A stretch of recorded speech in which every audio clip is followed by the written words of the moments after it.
¿Qué tal? Buenas tardes. Tengo entendido que independientemente quienes se encuentren presentes para tomar la clase, tengo que continuar con la misma. Por lo que voy a continuar con lo que es la unidad número 3 de su programa, de esta asignatura. La unidad 3, como lo comenté en la unidad pasada, se tiene que ver ya directamente con la responsabilidad del delito. Vamos a ver, vamos a continuar de ver lo que es respecto a la teoría del delito, específicamente los elementos del delito.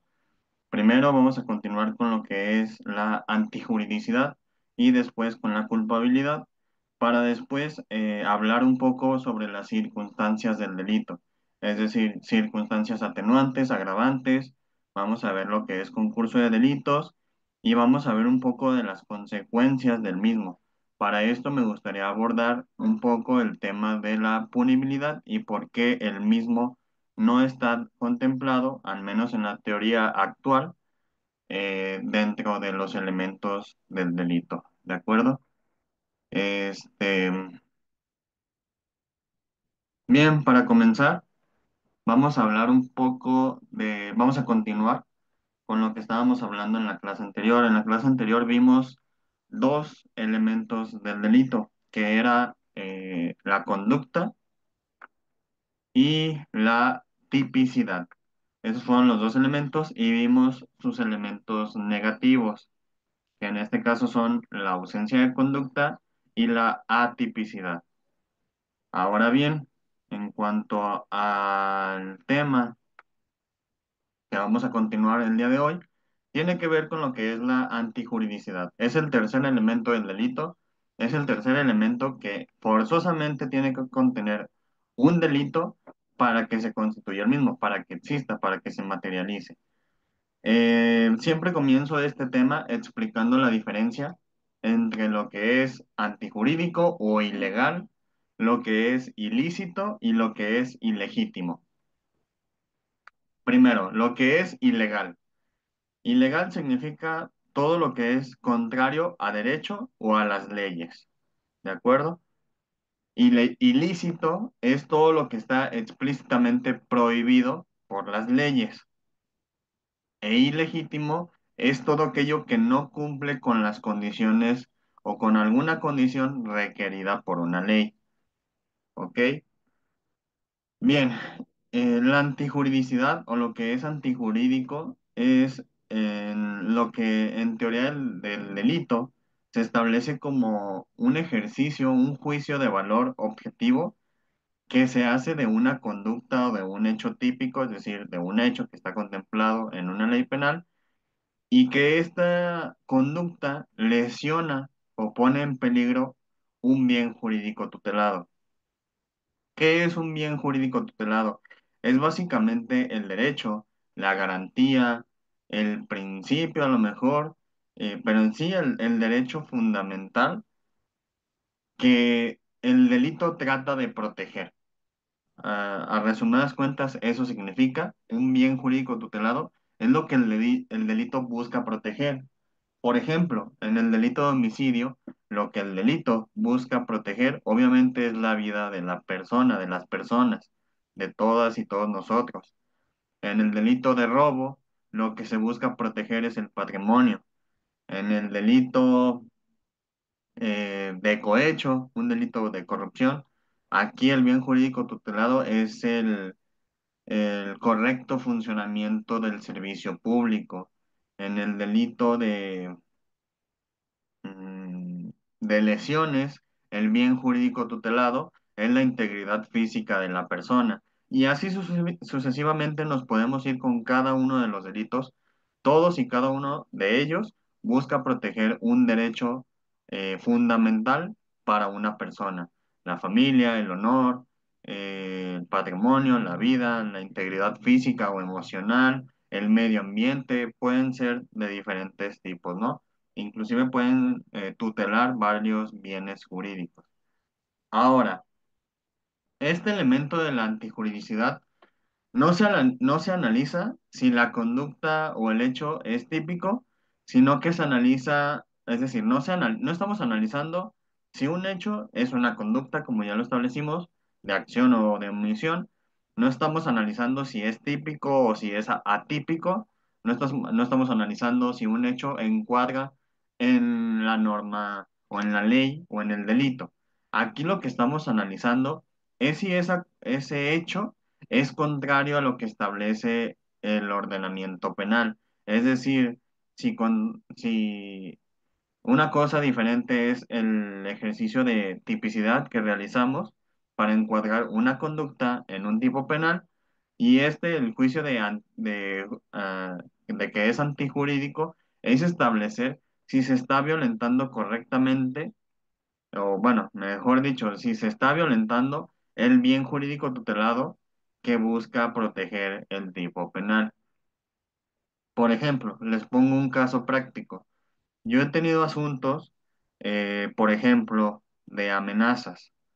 Una amenaza, el bien jurídico tutelado en el delito de amenazas, es pues la integridad psicoemocional de la persona, algo meramente abstracto, subjetivo, que la persona en sus emociones, en sus pensamientos, es alterada derivada de estas amenazas, de una amenaza también en singular. Ahora, ¿qué sucede cuando en una de estas carpetas de investigación el dictamen psicológico que se le realiza a la víctima resulta en un sentido negativo? Es decir, advierte que la persona no contempla o no tiene una afectación psicoemocional derivada del hecho victimizante. En este caso estaríamos analizando un hecho que es una acción, obviamente, es una conducta de acción, es una conducta típica, ya que esta acción está tipificada en el delito de amenazas. Esto también en el Código Penal de Jalisco. Pero si se advierte en la investigación que el bien jurídico tutelado no fue afectado, no fue lesionado, no fue puesto en peligro, y si la persona no presenta realmente una afectación derivada de este hecho, pues entonces estaríamos analizando de que no se actualiza la antijuridicidad, de que si bien fue una conducta y fue típica, no se violentó el bien jurídico tutelado. Esta valoración que hacemos solo recae en la conducta desplegada, ya que para que la conducta se considere delictiva, como ya lo mencioné, debe de lesionar o poner en peligro el bien jurídico tutelado por la norma penal. Si la conducta es exactamente encuadrada en un tipo penal y de su valoración y de su investigación, se desprende que dicha conducta lesionó o puso en peligro un bien jurídico tutelado, se puede decir que sí es antijurídica. Sin embargo, es hasta que se acredite una causa de justificación cuando la antijuridicidad no se va a tener por integrada en lo que es el delito. ¿De acuerdo? Es a lo que vamos con el sentido negativo, el aspecto negativo de este elemento del delito. La antijuridicidad, su elemento negativo son las causas de justificación. Estas causas de justificación también vienen establecidas en el artículo 22 del Código Penal de Jalisco, específicamente en la fracción cuarta. Estas son aquellas circunstancias que rodean los actos o las omisiones y que eliminan el juicio objetivo de la antijuridicidad. Es decir, se elimina que no existió una lesión o una puesta en peligro de un bien jurídico tutelado. Por lo tanto, estas causas impiden que la conducta típica sea antijurídica o que sea una conducta contraria a derecho. Cabe señalar que estas causas deben estar expresamente previstas en los ordenamientos penales para su justificación legal. Es decir, no basta inventar o mencionar una causa de justificación. Tiene que ser una de las que ya están previamente establecidas en el Código Penal, como ya lo mencioné en el artículo 22. Diversos autores y autoras en materia penal, de libros, de artículos, manejan distintos y variados tipos de causas de justificación, eso por parte de la doctrina. Sin embargo, nosotros nos vamos a remitir a los que establece el Código Penal, que son pues realmente los que son válidos legalmente. Son solamente cinco causas de justificación, pero cada una tiene su complejidad. La primera, la primera es cumplimiento de un deber o ejercicio de un derecho consignado por la ley. Así está escrito explícitamente, pero para definirlo, pues estas conductas adquieren el carácter de ilícitos, excluyen la integración del delito y eliminan tal cual la responsabilidad penal. ¿Ok? Aquí pues obviamente nos estamos derivando en dos tipos, cumplimiento de un deber o ejercicio de un derecho. Es una sola fracción, pero se divide en dos causas, por así decirlo. El cumplimiento de un deber. Por ejemplo, son conductas que derivan ya sea de una norma jurídica o de una orden de una autoridad. Por ejemplo, cuando se trata de un cumplimiento de un deber derivado de una norma jurídica, es cuando una determinada norma, una determinada ley, dispositivo legal, reglamento, algo de la normatividad vigente, impone la obligación de impedir la consumación de los delitos y establece también un deber, una obligación de afrontar ese riesgo. El mayor ejemplo que tenemos en este sentido, en este cumplimiento de un deber, son las y los policías, de cualquier nivel de gobierno, de cualquier institución. Los policías, por ejemplo, creo que principalmente los de prevención, los policías que son de prevención. Entonces, no los de investigación, no los viales, a lo mejor no tanto ellos, eh, protección civil y bomberos, no. Los policías de prevención del delito, pues tienen la obligación jurídica, es decir, establecida en una ley y en una norma, en sus reglamentos, casi casi también bajo sus nombramientos y contratos, de que tienen el deber de impedir la consumación del delito y también de afrontar este riesgo. Para ello, obviamente, tienen mecanismos, tienen herramientas, tienen hasta la facultad de utilizar armas y por eso también existe un protocolo nacional de los usos de la fuerza, si no mal recuerdo así se llama. Entonces, estos, eh, este es el ejemplo por excelencia de este cumplimiento de un deber. Ahora, por ejemplo, está la otra parte. Puede darse también un cumplimiento de un deber derivado de una orden de una autoridad. Esto se puede definir como la manifestación de voluntad del titular de un órgano de imperio, es decir, de una autoridad, con pleno reconocimiento de derecho, es decir, está legitimada jurídicamente, y que exige a un subordinado un comportamiento determinado. Hay muchos ejemplos de esto. Por ejemplo, una orden de desalojo emitida por parte de un juez civil o un juez mercantil eh, o familiar. Una orden de desalojo, por ejemplo, si no existiera esa orden por parte de una autoridad donde estuviera debidamente fundada y motivada, escrita y demás, conforme a los principios que ya hemos analizado, estaríamos hablando, si no existiera eso, estaríamos hablando de un allanamiento de morada, ya que unas personas se metieron a una propiedad, pero esto está justificado, como lo dice la palabra, es una causa de justificación que legitima esa conducta. Esa conducta está legitimada de que pasen policías, personal del juzgado, quienes deban de pasar al desalojo de una propiedad, por así decirlo. Otro ejemplo, la orden de aprehensión. Una orden de aprehensión es emitida, sí, solicitada por fiscalía o por alguna otra institución, pero es emitida por parte de un juez en materia penal, de cualquier índole.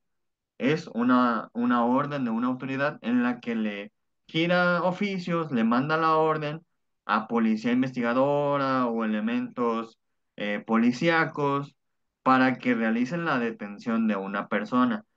Si esta orden de aprehensión, con los mismos parámetros, escrita, fundada y motivada, no existiera, estaríamos hablando de que unas personas, funcionarias públicas, en este caso policías, estarían realizando una privación ilegal de la libertad a una persona que pues simplemente iba transitando, ¿no?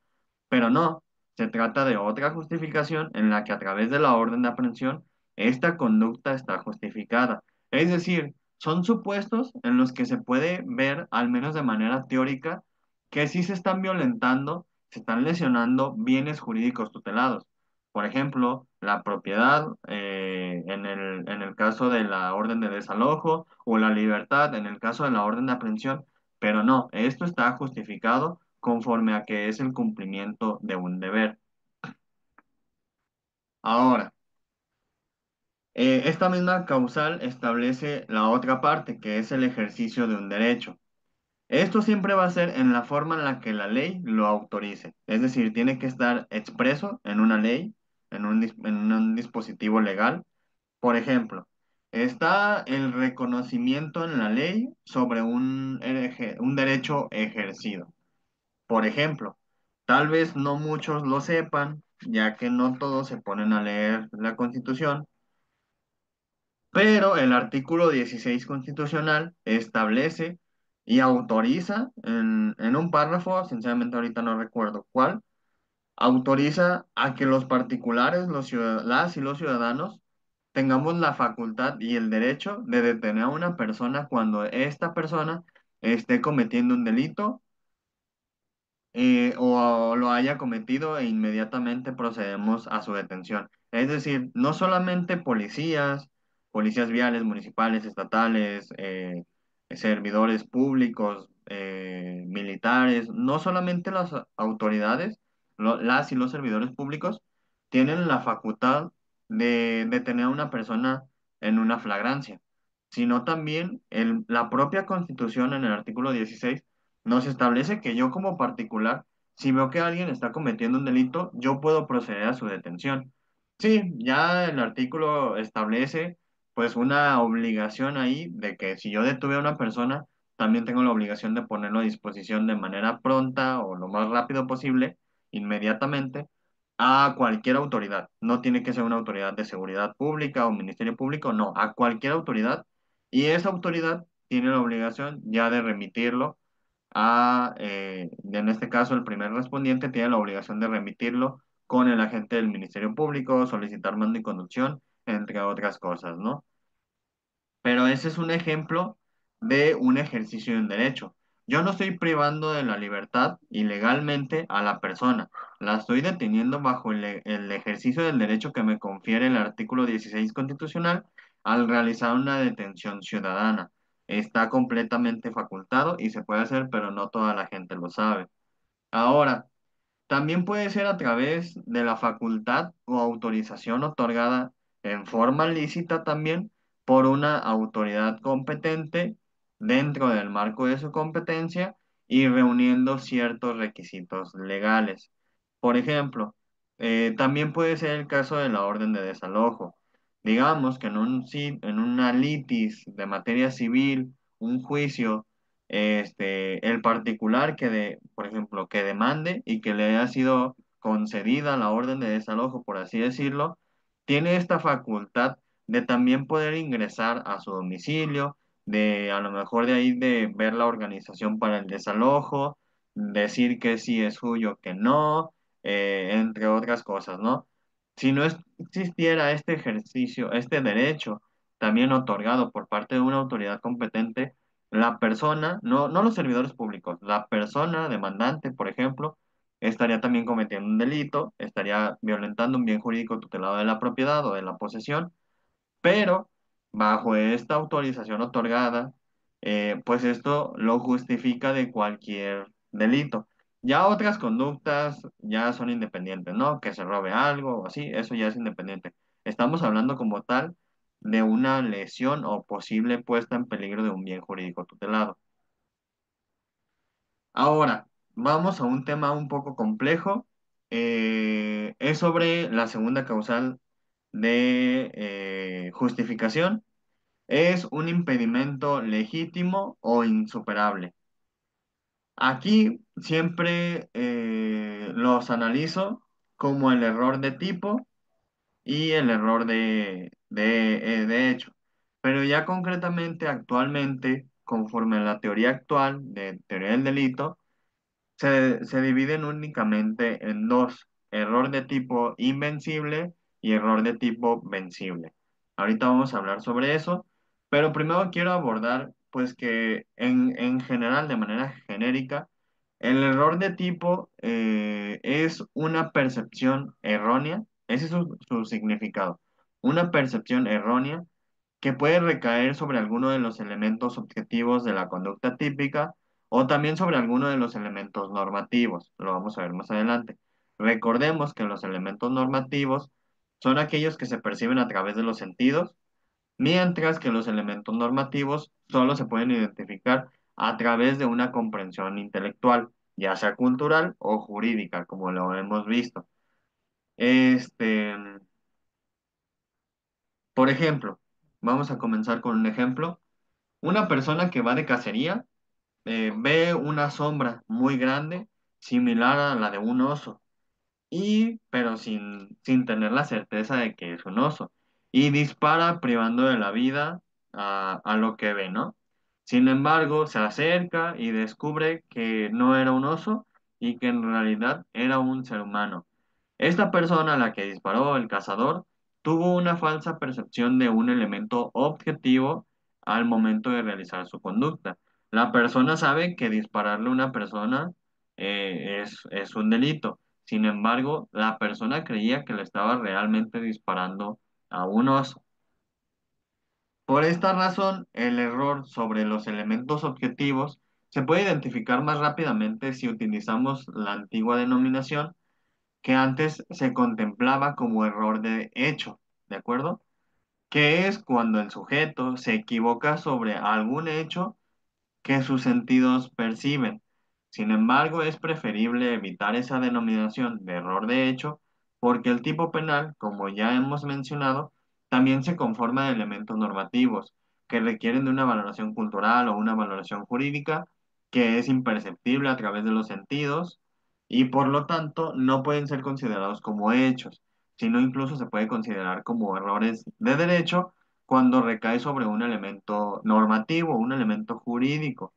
De ahí que sea más adecuado acudir o utilizar la denominación de error de tipo, ¿de acuerdo? Error de tipo, no error de hecho. Esto con el fin únicamente de evitar posibles confusiones terminológicas. Ahora, un ejemplo de la de la falsa comprensión intelectual de un elemento normativo se puede apreciar en el supuesto de que una persona que entra a una casa para habitarla, por ejemplo, creyendo que se la compró al legítimo propietario, suscribieron un contrato de compraventa y todo, pero en realidad el vendedor era un impostor. Es un claro ejemplo de que el comprador, o en este caso, fue defraudado, fue otro delito y actuó bajo un error sobre un elemento normativo denominado ajenidad o lo que es ajeno.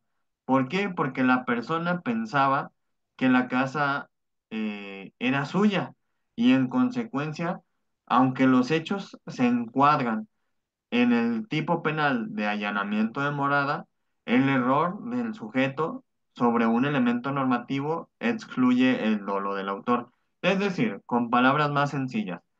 La persona compró la casa y una vez que la compró con su contrato, pues él pensó que ya era suya, era el propietario. Se metió, la utilizó, hizo lo que quiso en la casa, demás, ¿no?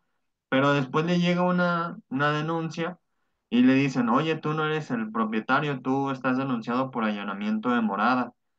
En este caso, existiría una causa de justificación, ya que la persona se encontraba bajo el error sobre un elemento normativo. Él pensaba que la casa era suya, que la había adquirido legítimamente, jurídicamente, pero no era así, ¿de acuerdo? Pero eso ya derivado, pues obviamente, de un fraude. De igual forma, otro ejemplo es cuando un estudiante universitario, se lleva una mochila del salón que es muy parecida a la suya, o es igual, es exactamente igual por fuera, pero en realidad esta mochila es de otro estudiante. En este caso, el estudiante que se llevó la mochila en un primer análisis, pues estaría cometiendo el delito de robo. Sin embargo, estamos hablando de que actuó bajo un error de tipo sobre el elemento normativo igual de lo que es ajeno Y también en este caso del objetivo, porque él no sabía que esa mochila no era suya, que no era la suya, ¿de acuerdo? Ahora, vamos a hablar ya concretamente sobre los dos tipos de error de tipo, valga la redundancia. El primer error de tipo es el invencible. Es cuando el sujeto, es decir, la persona que comete el delito, entre comillas, no hubiera podido salir de su error, ni aunque hubiera puesto su mayor esfuerzo, su mayor diligencia y atención en su conducta. El error de tipo invencible no solamente elimina el dolo, sino también la culpa, es decir, ambos. Elimina el elemento subjetivo, perdón, de la conducta típica y en consecuencia excluye el delito por atipicidad de la conducta. La conducta realizada bajo un error de tipo invencible no puede revestir ninguno de esos títulos de comisión. Tendría que quedar fuera de lo que es prohibido, de que es, pues en este caso es una conducta impune, ¿de acuerdo? Es decir, por ejemplo, Ah, en el caso que les ponía de, del cazador con el oso, con la sombra de lo que aparentaba ser un oso, en realidad, si esta persona a lo mejor hubiera tenido gafas de visión nocturna o se hubiera acercado para ver realmente a qué le estaba disparando, algo que hubiera hecho al menos lo mayor posible para salir de su error, estaríamos hablando de un error de tipo vencible. Sin embargo, si la persona no tenía la posibilidad de actuar diferente, de tener mayor diligencia para salir de su error, estaríamos hablando de un error de tipo invencible. Ahora, vamos a definir lo que es el error de tipo vencible. Es cuando con un mínimo de atención el sujeto hubiese salido de su equivocación y pudiera darse cuenta de lo que realmente sucedía. Esta causa de justificación elimina el dolo, pero deja subsistente la culpa por imprudencia. Es decir, se está sustentando pues una falta de diligencia en el actuar, en la conducta, ¿de acuerdo? Ahora, vamos con la tercera causa de justificación, que es el estado de necesidad. Es un tema muy sencillo. Es cuando existe una urgencia de salvar bienes jurídicos propios o ajenos ante un peligro real, grave e inminente. Y no existe otro medio producible y menos perjudicial para salvaguardarlo. Es decir, no queda otro remedio más que la vulneración, la lesión o la puesta en peligro de otros bienes jurídicamente tutelados de otra persona. Por ejemplo, em, yo soy un civil, un simple civil, voy caminando por la calle, veo una casa que se está incendiando y veo un niño o una niña dentro de la sala y no puede salir porque la puerta principal pues está ardiendo, ¿no? Entonces yo rompo una ventana muy valiosa, a lo mejor hasta de millones, pero la tuve que romper para entrar y salvar al niño o niña que de no haberlo hecho, pues posiblemente hubiera perdido la vida, ¿no? En este caso, existía un estado de necesidad, como lo dice tal cual la figura. Existía una urgencia y una necesidad de salvaguardar bienes jurídicos propios o ajenos. En este caso que les pongo, un bien jurídico ajeno, que era la vida del niño. ¿Y cuál fue lo que se tuvo que sacrificar en este caso? Pues el derecho de propiedad. Tuve que romper una ventana, tuve que a lo mejor romper la puerta, independientemente, siempre existe pues esta cuestión de una necesidad. Ahora, esta causa de justificación sí tiene determinados requisitos. Primero, el peligro tiene que ser real, es decir, no me lo tuve que haber imaginado yo. Tiene que ser grave, tiene que ser algo realmente necesario. No voy a romper una ventana o entrar a la fuerza a una casa únicamente porque vi que a un niño se le cayó un vaso de leche caliente a lo mejor y le salpicó poquito. No, tiene que ser algo grave. Tiene que ser algo inminente, es decir, que esté pasando en ese momento, no que vaya a pasar a lo mejor posteriormente. No tiene que ser ocasionado dolosamente por el sujeto, es decir, digamos, yo ocasioné, en el caso que les pongo, el incendio, yo lo ocasioné. Pues ahí ya no estaríamos hablando de ese estado de necesidad, ¿no? Más bien estaríamos hablando de una tentativa. Ahora, también otro requisito es que el peligro o sí, en general el peligro no es evitable por otros medios. Es decir, yo no tengo otra manera de salvar a la niña más que porque la casa está incendiando, la puerta principal está en llamas. Yo no tengo otro medio para ese objetivo de salvaguardar otro bien jurídico tutelado. Y también como último requisito, pues no hay un deber jurídico por parte de la gente para afrontarlo. Por ejemplo, en el mismo caso que les pongo, yo soy un civil, yo no tengo la obligación jurídica de salvar una vida, de meterme, de también arriesgar mi propia integridad física y mi vida para salvar a otra persona. Sin embargo, si estuviéramos hablando de un bombero, pues aquí estaríamos hablando de que la persona, de que el bombero sí tiene la obligación de realizar esta acción y por lo tanto ya no, pero para el bombero no sería el estado de necesidad la causa de justificación, sería la de cumplimiento de un deber, como lo dijimos. Ahora, ya el Código Penal establece otras causas de justificación, por ejemplo, ocultar al responsable de un delito o sus efectos o instrumentos o indicios sin interés bastardo y también por un lazo de consanguinidad, cuarto grado, afinidad segundo grado, amor, respeto, gratitud o amistad. Estos últimos cuatro, a mi consideración, son muy subjetivos para estar en un código penal. Tendríamos que definir lo que es amor, lo que es respeto, lo que es gratitud o lo que es amistad. Es muy subjetivo. Pero ya en cuanto a consanguinidad, lo he visto en varios grados.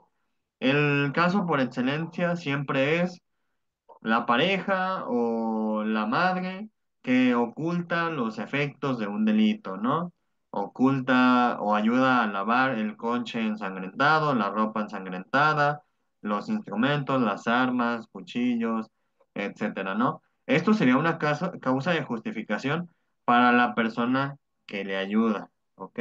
Y esto pues está en el Código Penal.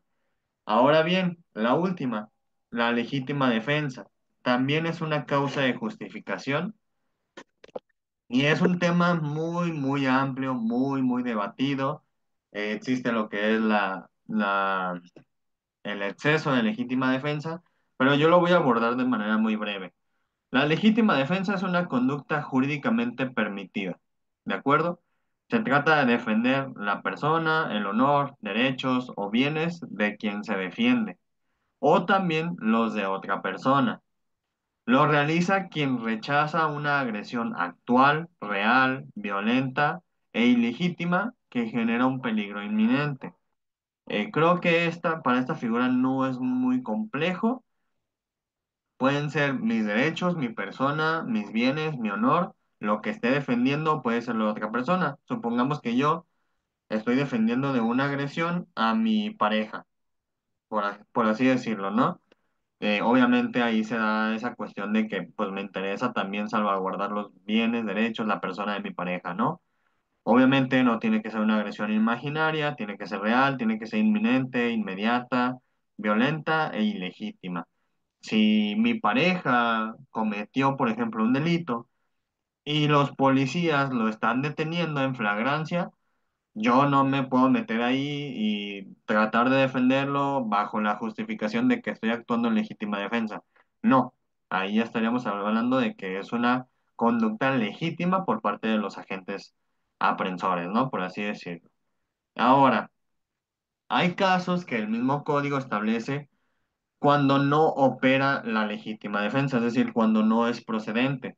El primero es que si el que se defendió provocó primero, dolosamente, suficientemente e inmediatamente la agresión. Es decir, hubo una provocación dolosa y suficiente, ¿no? También no opera la legítima defensa si se pudo prever o si se tuvo oportunidad de tener los cuidados necesarios para no actuar en legítima defensa. También si se pudo evitar fácilmente por otros medios, que va de la mano. También cuando no hubo una necesidad racional del medio empleado en la defensa.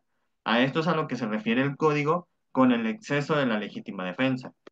Supongamos que alguien me está amenazando con un clip. Alguien me está amenazando, está intentando dañarme con un clip. Yo saco mi revólver y se lo descargo. Ahí ya no estaríamos hablando de que la defensa fue racional, fue necesaria, si fue suficiente. No, ya estaríamos hablando de un exceso en la legítima defensa. Ya otras cuestiones como si era diestro en artes marciales, si tenía la habilidad con un clip para matarme, etcétera, ¿no? Eso ya es otras cuestiones. También no procede la legítima defensa si el daño causado era fácilmente reparable por otros medios, o también si el daño era de menor importancia comparado con la defensa utilizada. Estos tres básicamente son y hablan sobre el exceso de la legítima defensa, que es un tema, como les comento, muy amplio. Un momento.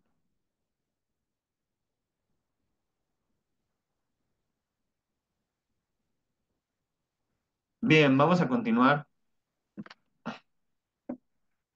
con lo que es el último elemento del delito, que es la culpabilidad. Lo voy a abordar de manera un poco rápida, algo trato de ser sencillo. Primero, para hablar de lo que es la culpabilidad, tenemos que hablar, primeramente, no es un elemento del delito, sino que está inmerso en la culpabilidad. Tenemos que hablar de lo que es la imputabilidad, ¿de acuerdo? La imputabilidad, bueno, primero, los elementos que integran la culpabilidad como cuarto elemento del delito son la imputabilidad, la conciencia de antijuridicidad y la exigibilidad de una conducta diversa. Primero, la imputabilidad. Antes formaba parte de los elementos del delito conforme a la teoría del causalismo. Ya les expliqué que hay varias teorías del derecho penal. La imputabilidad es la capacidad de comprender y conocer los actos propios, es decir, ser consciente de lo que estás haciendo. Es una situación jurídica que permite la posibilidad de imputar un delito a un sujeto que la cometió conscientemente. Por ejemplo, algunos requisitos de la imputabilidad son la mayoría de edad, el estado mental, a lo mejor alguna determinada condición física. Esta situación jurídica debe darse sin la existencia de circunstancias que alteren su comprensión. Al analizar lo que es la imputabilidad de una conducta, nosotros, al analizar el hecho, tenemos que, por ejemplo, subirnos a lo que es una tarima de moralidad, una tarima moral y acusar desde ahí, es decir, hacia abajo, al culpable o al imputable, al sujeto activo. ¿Qué es lo que estamos imputando desde esa tarima moral? Se imputan los siguientes dos elementos subjetivos. La conciencia de antijuridicidad, es decir, que sabía que su conducta era contraria a derecho, y la exigibilidad de una conducta diversa, es decir, imputarle a la persona desde la tarima moral que pudo haber hecho otra cosa y no lo hizo, cometió el delito. Ahora, ya he explicado lo que es la imputabilidad, me gustaría hablar. Esto, obviamente, conforme a la teoría del causalismo, una teoría anterior ya desactualizada, también se establecía lo que es un elemento negativo de la imputabilidad, que se llama inimputabilidad. Esta inimputabilidad todavía la prevé equivocadamente, porque ya no debería de ser al menos con estos términos, pero la prevé el Código Penal en el artículo 22, fracción segunda. Establece aquí lo que son las causas de inimputabilidad, que no son muy difíciles de comprender. Primero, la demencia o algún otro trastorno mental permanente en quien comete un delito, es decir, tiene un trastorno mental que le impide conocer o ser consciente de sus actos, de que está cometiendo un delito, siquiera de saber si lo que está haciendo es legal o ilegal. Ahora, otra es encontrarse el sujeto activo al ejecutar el hecho o incurrir en la omisión bajo la influencia de un trastorno transitorio y grave de la personalidad producido en forma accidental e involuntaria. Es decir, la persona tiene un trastorno, pero no permanente, sino algo meramente transitorio, pero no se lo indujo a sí mismo. Es decir, fue un accidente o fue involuntario. Si fuera autoinducido, ahí sí estaríamos hablando de una responsabilidad. Otra causal de inimputabilidad es la sordomudez, ceguera de nacimiento sobrevenida después, algo que prive de los conocimientos indispensables del orden ético o moral que permitan distinguir entre el bien del mal. ¿De acuerdo? Ahora, está también lo que es el miedo grave, aquí en las causas de inimputabilidad. El miedo grave se entiende aquí como una manera, una situación en la que la persona pierde totalmente el entendimiento de su actuar. Es decir, pierde inclusive su voluntad de actuar y obra, por ende, sin discernimiento. Es decir, estaba tan asustada la persona que sus reacciones, sus acciones, sus movimientos no fueron completamente voluntarios. ¿De acuerdo? Estas circunstancias que se mencionan en los cuatro incisos de esta fracción de causas de inimputabilidad, anulan la capacidad del sujeto para comprender la licitud de su conducta y poder determinar conforme a tal comprensión si es una persona imputable o no. Bien, hasta aquí terminamos con lo que es la imputabilidad y su aspecto negativo. Continuamos con lo que es la culpabilidad. Este tema yo siempre lo resumo de manera muy, muy sencilla con una frase. Si había una finalidad, es dolo. Si no había una finalidad, es culpa. Es decir, si había un motivo, una razón por parte del sujeto activo de cometer un delito, estamos hablando de que es una conducta dolosa. Si no la había, si no había esa intención, esa finalidad, es culpa.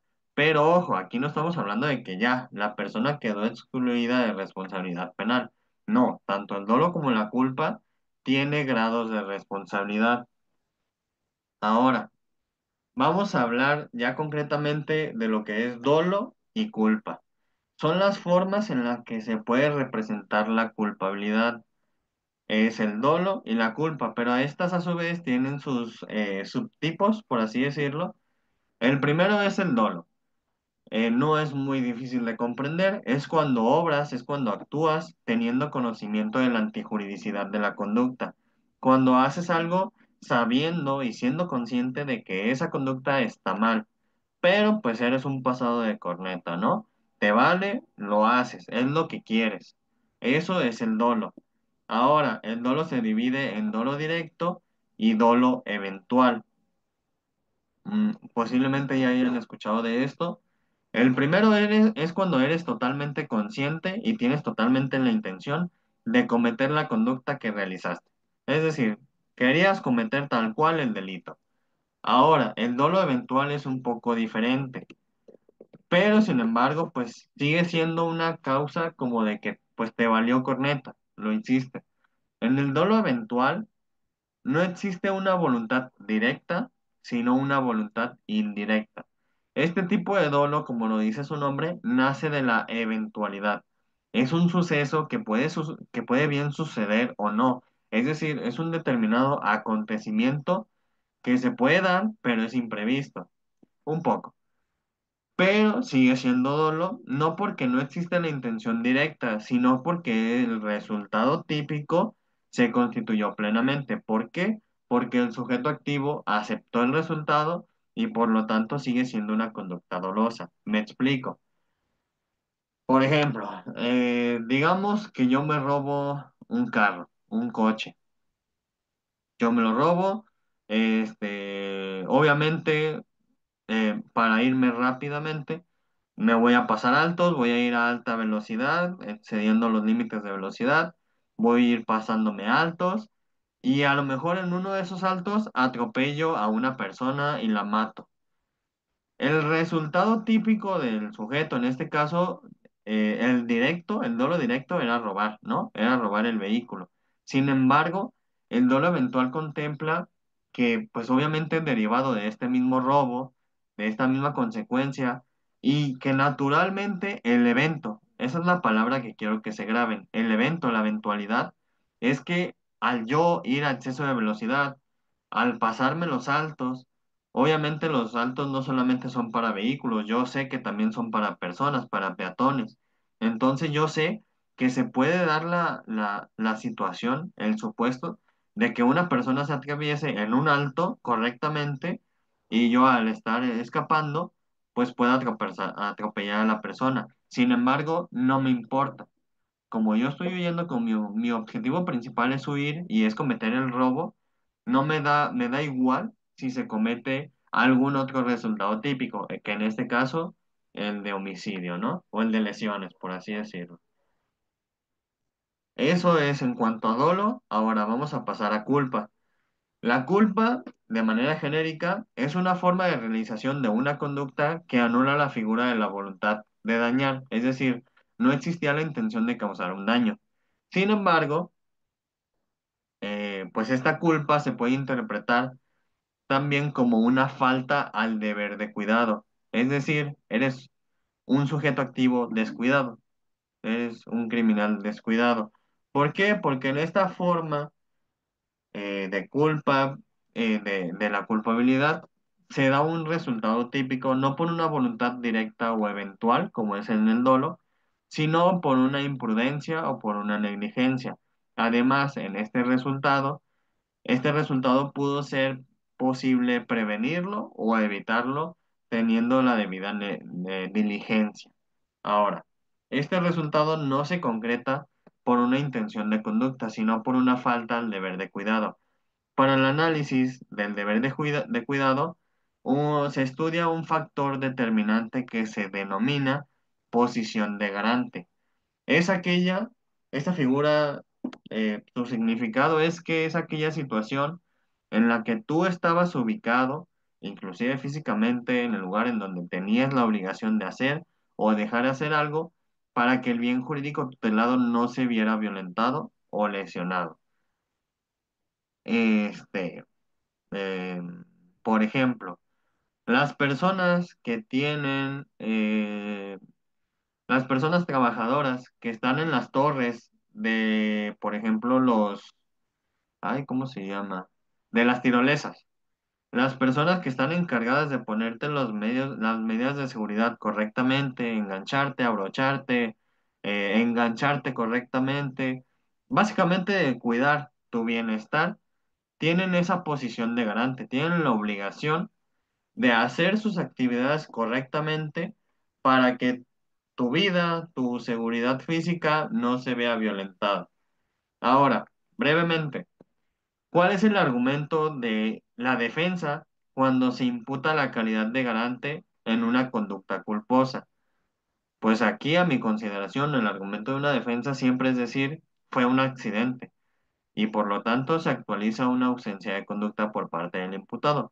Pero no, en la posición de garante, como ya dijimos, consiste en la obligación de esa persona para haber hecho o haber dejado de hacer algo para que no se produjera ese resultado típico. Es decir, el ejemplo que les pongo, ¿no? De los encargados de engancharte correctamente al arnés en las tirolesas. Ahora, vamos ahora a los subtipos de lo que es la culpa. Solamente son dos, no es muy complicado. Primero, está la culpa grave o con representación. Básicamente, eres un sujeto activo confiado, te confiaste. Esta figura se da cuando existe en el sujeto activo una previsión, es decir, puede prever como posible el resultado típico. La diferencia con el dolo eventual es que aquí el activo, el sujeto activo, mantiene la esperanza en que el resultado típico no va a suceder, pero debido a sus capacidades, a sus destrezas, a sus habilidades, etcétera, ¿no? Es decir, es meramente una conducta negligente y confiada. El ejemplo que yo siempre utilizo para definir lo que es la culpa grave es, por ejemplo, eh, un, un chofer, un deportista de la Fórmula 1, ¿no? Suponiendo. Esta persona Obviamente tiene habilidades increíbles para el manejo, pero está manejando un auto compacto, este, va rebasando en la carretera, este,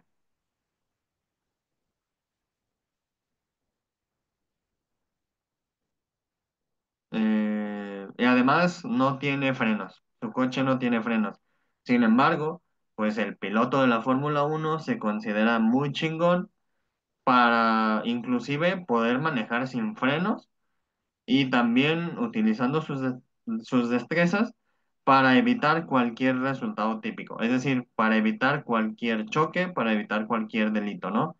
En este sentido, aquí el sujeto activo considera y confía en sus propias destrezas y habilidades para no ocasionar ningún delito. Es decir, el sujeto no tiene ningún objetivo, ninguna finalidad, ninguna intención de cometer un delito.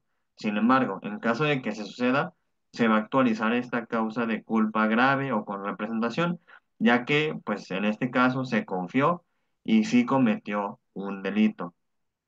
Ahora, está lo que es la culpa leve, inconsciente o sin representación. Aquí básicamente se refiere a una imprudencia.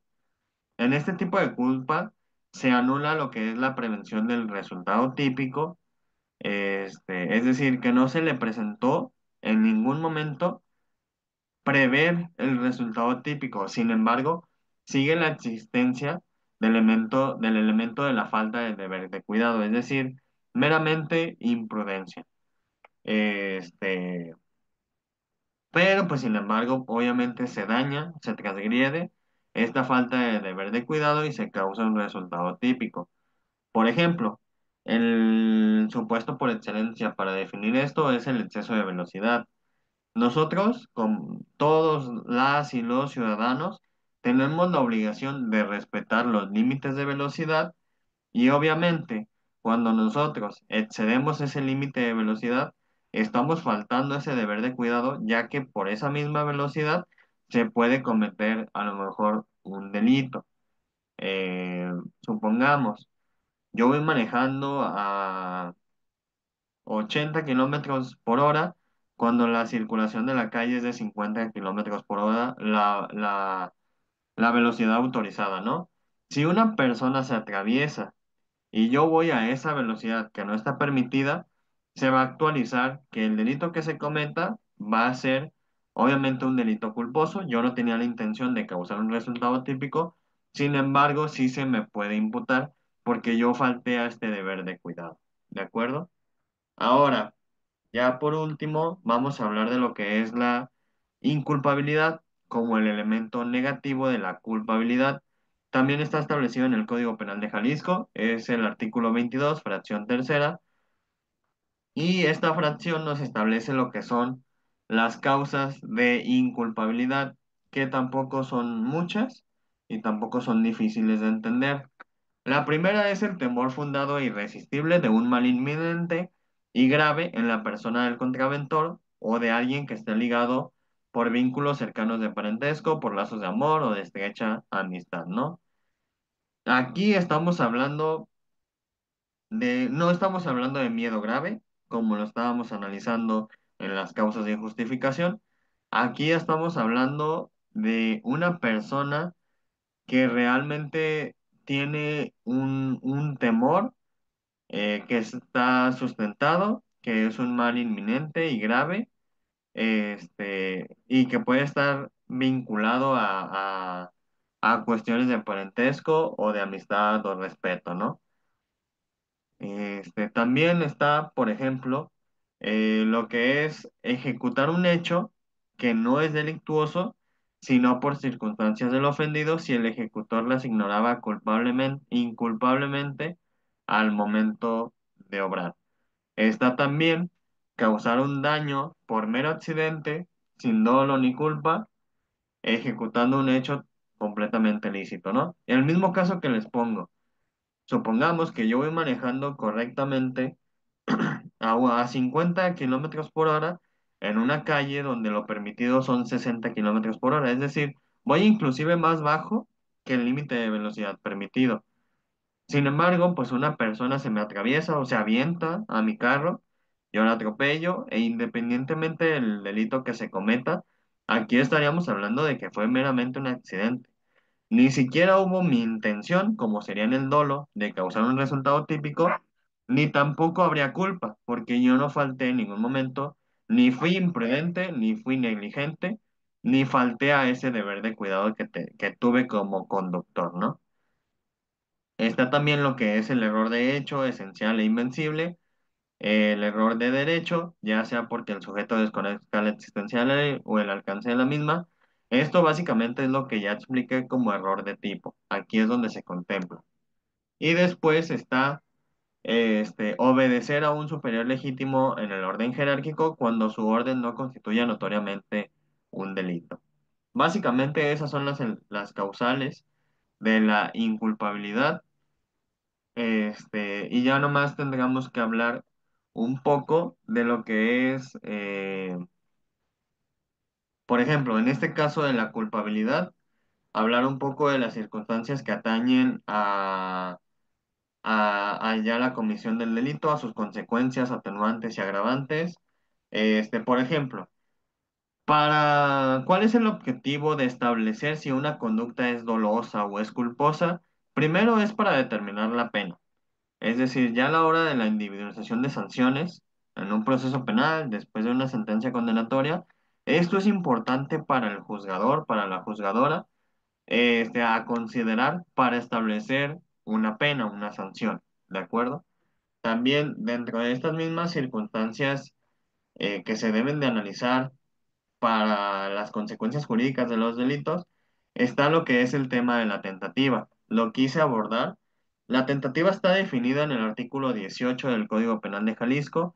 Es una materialización de la conducta que consiste en la intención de lograr determinado resultado típico, es decir, la intención de cometer un delito usando los medios eficaces e idóneos para lograrlo. Es decir, se ejecutan hechos encaminados ya directa e inmediatamente a la realización de un delito, pero este no se consuma por causas ajenas a la voluntad de la gente.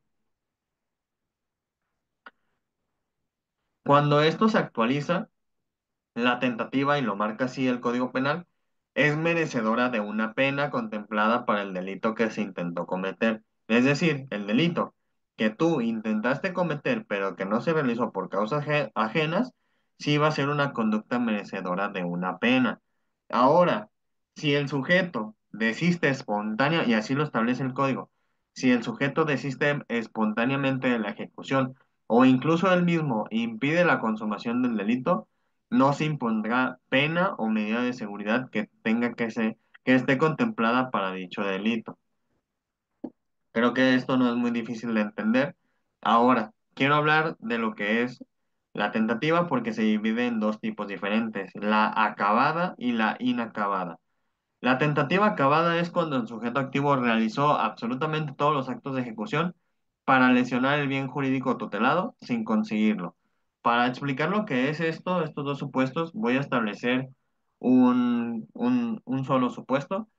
Supongamos, yo quiero matar a una persona, me compro la pistola, la cargo, busco dónde va a estar la persona, en un lugar público, demás. Voy, le apunto a escasos metros y descargo literalmente toda la pistola. Sin embargo, ni una sola bala le dio. De las 12 balas que tenía la pistola, ninguna le causó ni una lesión, ninguna la privó de la vida, etcétera, ¿no? Sin embargo, hasta aquí estamos hablando de una tentativa que se acabó, que se consumó totalmente, y pues obviamente esta tentativa sí va a ser, obviamente, merecedora de una pena. Pero eso no se concentran tanto. Ahora, lo que es una tentativa inacabada es aquella en la que solo se da inicio a la ejecución de los actos sin culminarlos por causas ajenas a su voluntad. Este, por ejemplo, el mismo caso que les pongo, pero ahora, los mismos pasos, ¿no? Quiero matar a una persona, me compro una pistola, la cargo, busco a la persona, la localizo, voy Y cuando yo saco la pistola y estoy a punto de disparar, de comenzar a disparar, una persona me detiene. Me detiene y ya no pude ni siquiera disparar e intentar ya materialmente privar de la vida a la persona, ¿no? Aquí estaremos hablando de que la tentativa punible, y así lo establece el código, comienza con los actos de ejecución y solo serán sancionados los actos de preparación cuando su descripción esté contemplada específicamente en la ley penal. Como sucede en el caso que les comento, a lo mejor va a ser una tentativa inacabada de una tentativa de homicidio, pero ya son delitos independientes, por ejemplo, la aportación de armas, la tenencia de planchas para falsificar billetes, la simple cuestión, esas cosas, pero que ya están descritas en el Código Penal.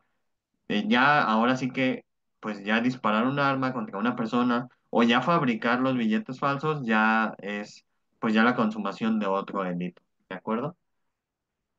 Ya para finalizar, lo marca el programa. Tengo que hablar sobre lo que es el concurso de delitos. Lo voy a abordar de manera muy breve. El concurso del delito puede ser de dos maneras. Está el concurso real o material y el concurso ideal o formal. El concurso real o material de delitos se da cuando una misma persona, es decir, un sujeto activo, comete varios delitos ejecutados en actos distintos.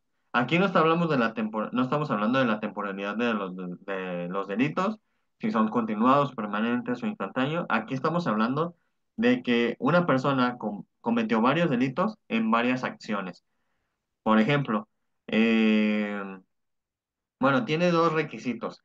Que antes al concurso de delitos no se ha pronunciado una sentencia irrevocable, es decir, no hay otro procedimiento penal por otro delito, y que la acción para perseguir los delitos no esté prescrita. Es decir, que ninguno de los delitos que se están imputando en este caso estén prescritos. Si no, si alguno ya está prescrito, estaríamos hablando de que no existe un concurso de delitos, ¿de acuerdo? Este, para definir lo que es este concurso real o material de delitos, eh, el mismo caso me sirve.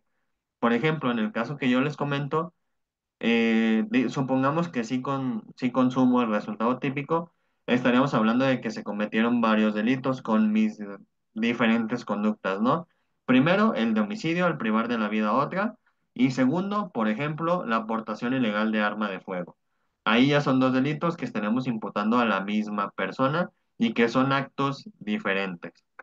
Ahora, también está lo que es el concurso ideal o formal de delitos. Es cuando con un solo acto, con una sola omisión, se violan varias disposiciones penales. Este, ¿Cuál podría ser? Por ejemplo, creo que en el caso anterior aplica más, eh, supongamos que igual, ¿no? Yo tengo una pistola cargada, voy ante una multitud de personas y comienzo a disparar aleatoriamente, ¿no? Ya independientemente de la intención. Se dan varios resultados, ¿no? A una persona puede que la prive de la vida, a otra persona puede que solamente le haya causado una lesión, a otra persona puede que solo le haya asustado los disparos, etcétera, ¿no? Con varias conductas se ejecutaron diferentes delitos. Sin embargo, en el concurso ideal o formal, con una sola conducta se pueden estar violando varias disposiciones penales. Por ejemplo, el que les comento, creo que estaba al revés, y una disculpa. El simple hecho de yo disparar a una persona con un arma ilegal, pues ahí ya se están violando o se están actualizando dos delitos, que es lesiones o privación de la vida, homicidio, y también el de prohibición de portación de arma de fuego. ¿De acuerdo? Eh, un momento. Ya únicamente, de manera breve, voy a hablar un poquito de por qué la punibilidad no está contemplada como parte de los elementos del delito, ya que pues es tan importante, ¿no? Es básicamente la figura que analiza la pena que merece ya un delito como tal.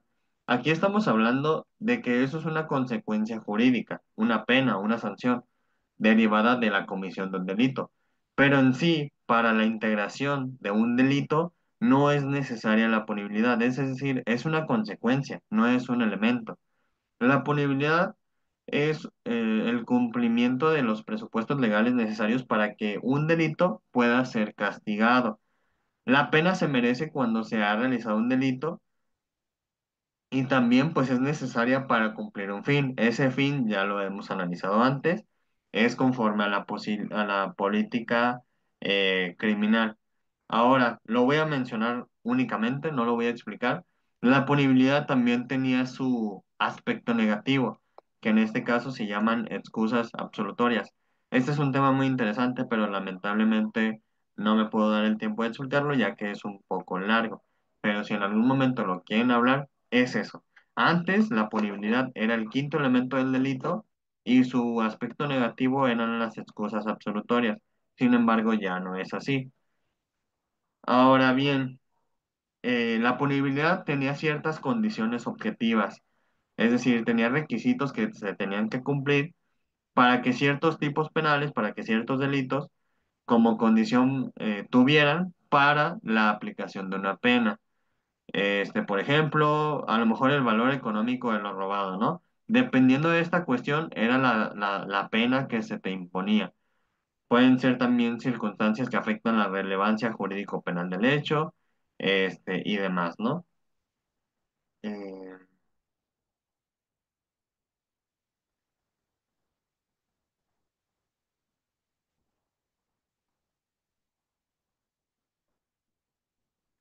Ahora, para hablar un poco de lo que es la punibilidad y por qué no está contemplada dentro de los elementos del delito, me gustaría hablar un poco de lo que es el iter criminis, que eso es en latino, obviamente, en español significa la vida del delito.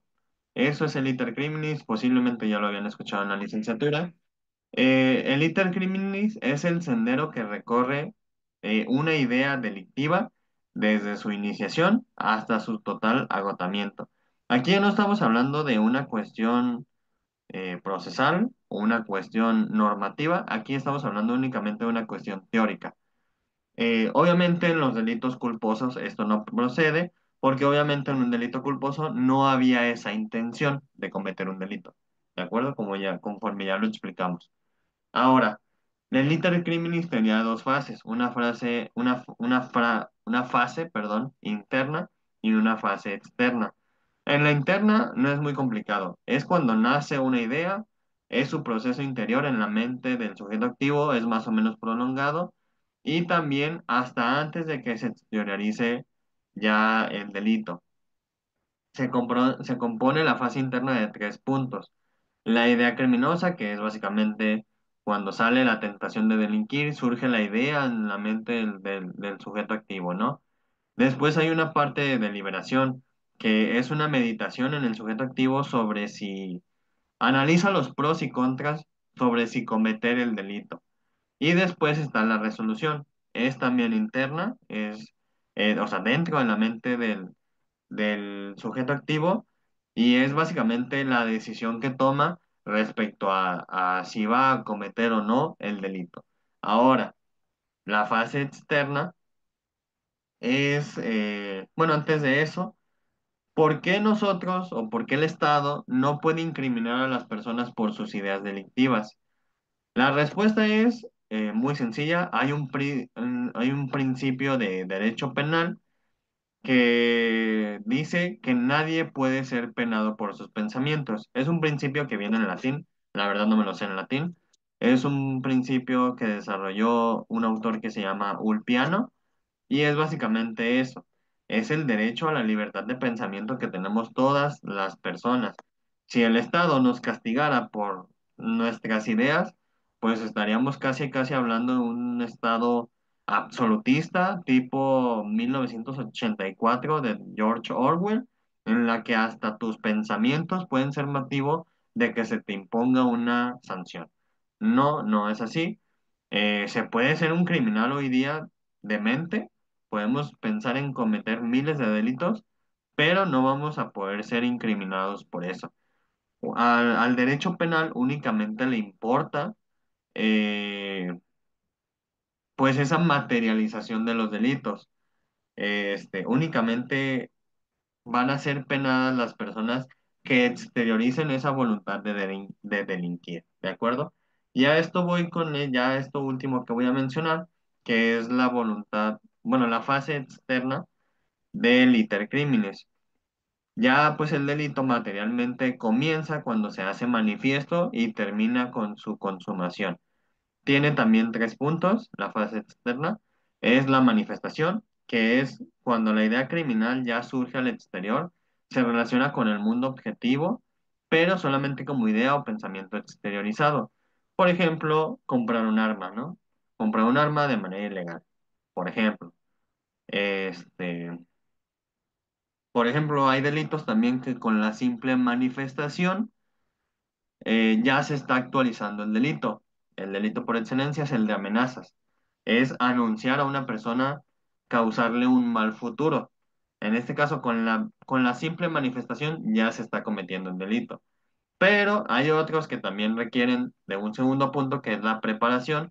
Son actos preparatorios que se producen después de la manifestación, obviamente, y pueden o no constituir por sí solos la comisión de un delito, pero dentro del iter criminis de otro delito pueden significar únicamente la preparación para la idea original. Por ejemplo, la idea original es privar de la vida a una persona. Sin embargo, pues la manifestación y preparación se va a ver reflejada cuando yo compre un arma de manera ilícita. Pero, pues independientemente, como lo dice este punto, el poseer un arma de fuego prohibida ya es en sí un delito independiente. Y después está el último punto del iter criminis, que es la ejecución. Es el momento en el que ya se materializa la ejecución y consumación de un delito. Pues puede verse de dos maneras, como ya analizamos, la tentativa o la consumación. En el caso que hemos venido manejando, pues ya privar de la vida a una persona. ¿De acuerdo? Por lo pronto, esos fueron las tres unidades de lo que es la asignatura de Teoría General del Derecho Penal. Abordé los temas de manera muy breve. Son temas que casi cada uno por individual ha sido abordado en libros enteros por autores y por autoras. Yo recomendaría que si son autodidactas, que les gusta aprender sobre estos temas que son muy interesantes, al menos lean el libro que les recomendé de los lineamientos esenciales del derecho penal de Fernando Castellanos. Me parece un libro actualizado, en parte, bueno para definir, para entender, porque también maneja algunos ejemplos, y en general, pues también abordar autores, autoras, instituciones públicas, hay revistas jurídicas, hay universidades que tienen artículos y que hablan sobre todos estos temas. Yo les recomiendo leer frecuentemente sobre estos temas si se van a dedicar al menos a la rama del derecho penal, ya que esto es la base. Si no saben esto, difícilmente van a entender algunas cuestiones, por ejemplo, en el procedimiento. Tenemos que saber de lo que estamos hablando, de las bases, de la teoría general del derecho penal, para ya después poder hablar de teoría del caso, de juicios orales, de teoría procesal penal, etcétera, ¿no? De individualización de sanciones, de pruebas, de testimonios, de todo eso. Antes de hablar de todo eso, tenemos que sentar las bases, que es básicamente esto. Yo les agradezco principalmente al centro educativo por la invitación para impartir esta asignatura. Yo con gusto siempre me gusta hablar sobre este tema, me apasiona mucho. Y también les agradezco a todas y todos los que escuchen estas clases.